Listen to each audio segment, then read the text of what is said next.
Hi everyone, it's Osiris Morales. We've been having pretty great discussions on our discussion board post. So here are the three things that stuck with me. Number one came from our very first discussion board post about what it means to be a good leader. I saw people describing what an effective leader was, and then I saw other people describing what a good leader is. You might ask, what's the difference between the two? I think it comes down to what ethics and moral philosophies that the leader ascribes to, and how they use that to dictate and justify their ends and means of their project managing. So, accomplishing goals and collaborating is something an effective leader does, but does that make them a good leader if they're doing it for a bad reason or with bad intentions? I guess that's where I stand. The second thing that really resonated with me comes from our second discussion board post where we were able to interview an educational leader. And that experience was just a good reminder of how we need these connections and how we need these people and how sometimes we're these people for the kids. And so it was enriching for me to be reminded of why I wanted to become a teacher was from this person and how they mentored me to think past just the classroom and think more of who I want to be as a person in life. And so I think there's never too much of that in school. We should always be pushing that as much as we push our academics and scholarships. Number three comes from last week's discussion board post. It was really nice to see everyone open and honest about where they were with their projects, and it was honestly exciting to see what great things we're doing.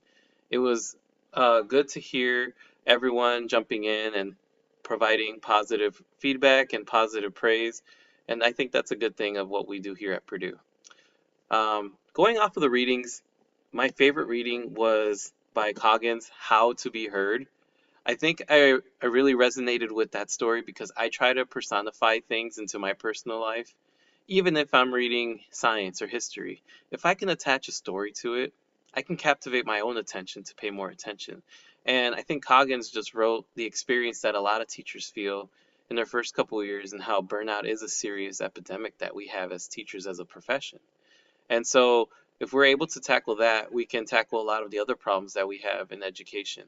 And I think part of the solution comes from having good teacher leaderships that advocate for others and that also employ that action research, which I honestly didn't even know that I was doing subconsciously. But now that I know I'm doing it, I can think of it a little bit more methodically and I can think of it more consciously to kind of spread to other teachers to hopefully be very reflective on their own practices to find practical means for their classroom.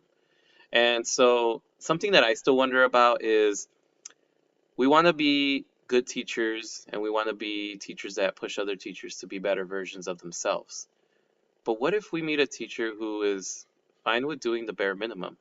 They're okay with being a cog in the wheel. What is a way or how could we inspire them? And is it really right to want to push them to be more if they're content with where they're at? I find that an interesting topic. Do we push? Do we pull? Or are they pushing us or pulling us?